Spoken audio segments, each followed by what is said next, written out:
Hey, English 12, I wanted to take a second and show you a discussion board post that went really well. There's a post and a reply that are really good, and it kind of will give you an example as to what my expectations are.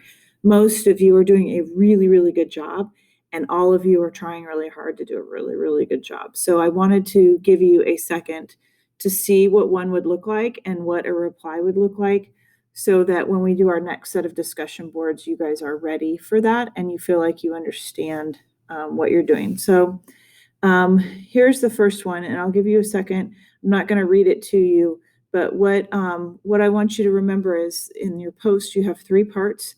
You're kind of restating the question and kind of giving your idea. That's really a topic sentence. So you're creating a topic sentence that tells us what you're going to talk about and what you think about that topic. Then you need a citation, some kind of quote, some kind of evidence.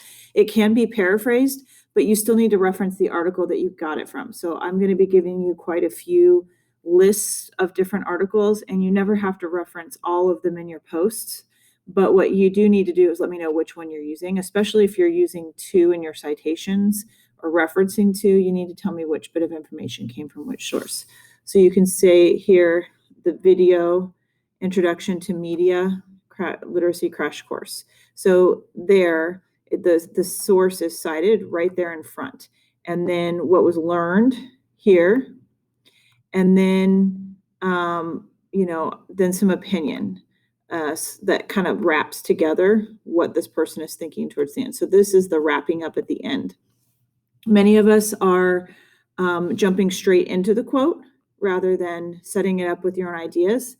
Some of us are giving really good bit of information here, but then just saying, I like this idea, or something simple at the back, when really we need a meaty explanation. I try to always provide for you citations for the things that I give you. So just copy and paste those and put those down here. And then the reply, you need to acknowledge what the other person said and then add some of your own thinking and provide evidence when necessary.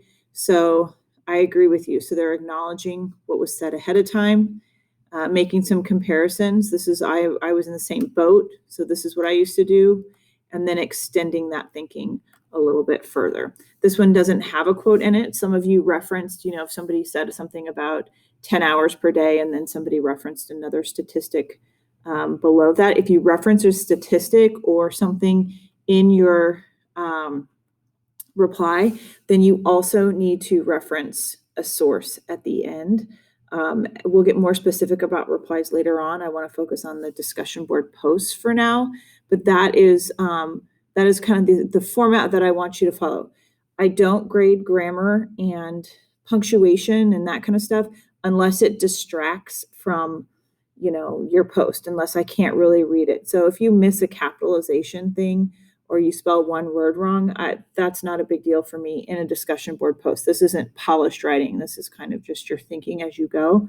But that doesn't mean you don't edit it. So you need to go back through and read your post, make sure you capitalize your letters and all that kind of stuff. If you're doing this on a phone or a device that makes that more difficult, I understand that makes that more difficult, but that doesn't mean that you don't go back and fix it. I mean, I even go back and fix my text messages when I'm texting on a phone if it doesn't, if I don't have the correct grammar, or if it's going to make my message to a friend or a loved one confusing. So you need to make sure you're editing for those things. You don't want to confuse your reader and take the time to do that.